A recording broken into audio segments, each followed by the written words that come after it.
Hey, this is Teddy Burris, your Google Workspace and Gmail strategist. And I got to ask this question. How can I share a file from my Google Drive on an iPhone without sharing it in the drive first?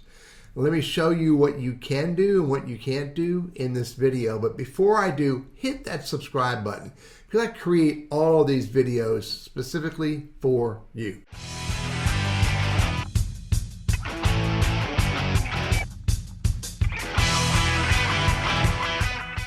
Now I use the iPhone Mail app. This is all on my primary accounts that I use. So when I go create a new email, I can send it to whoever I want to send it to, and I can put whatever subject I want.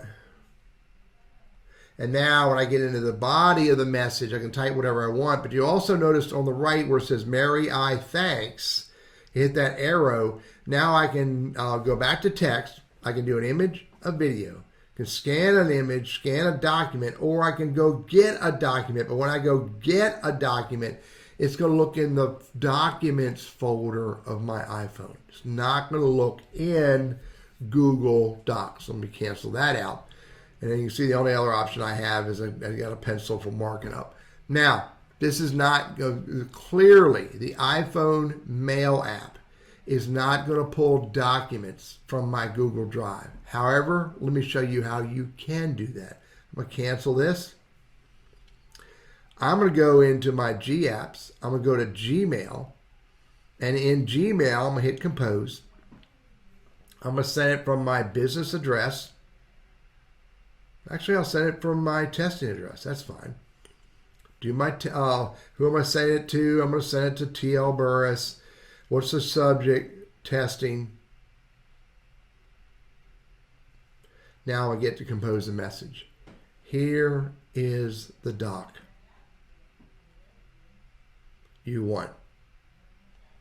Now, if you look up top, you'll see the icons is the attach, there's the send, and then there's the three dots. Okay, so if I hit the attach, it says I can pull from photos or attachments. And look down here. Attachments comes from the iPhone documents. Look at Drive. I can go to Drive and hit all. It's looking in my Google Drive. I can go to Sheet Stuff. I can go get conditional formatting. And then I'm just going to simply hit send.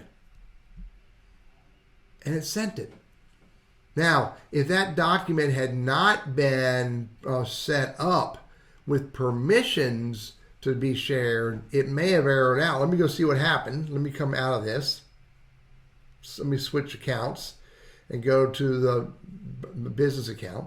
And there it is right there. Testing. And there's the spreadsheet. Conditional formatting.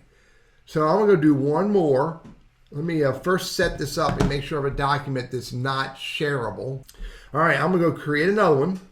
I'm going to do it from the Burris Consulting at Gmail testing account. I'm going to send it to Teddy Burris. Here's the document. I'm going to go compose a message. Here it is. And I'm going to hit the attach button up top. I'm going to go down to Drive, hit all. I'm going to go to Google Docs stuff. Now I know for a fact, you see the little icon to the left of the words modified. Document 1 is shared. Document 2 is shared. Document 3 is not. So I click on that. Document 3 is embedded. I'm going to hit the send button.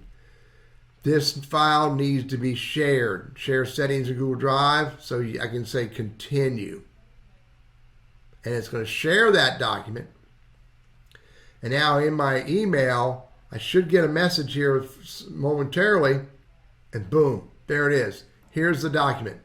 So I click on that, and you can see I can now read that document with this other account, the Burris Consulting, Teddy Burris at, or TL Burris at teddyburris.com, even though it came from the BCI or Burris Consulting at gmail.com. When I shared it, Gmail added those security permissions so that I could read that document when I get it. So the bottom line is you can share You can send an email using the Gmail app on your iPhone, and it will allow you to access your Google Drive to attach files to the email message, and furthermore, it will change the permissions once you allow it to make that document accessible to someone outside of your domain or your account. I'm Teddy Burris, your Google Workspace and Gmail strategist, trainer, and coach, and I hope this is helpful for you.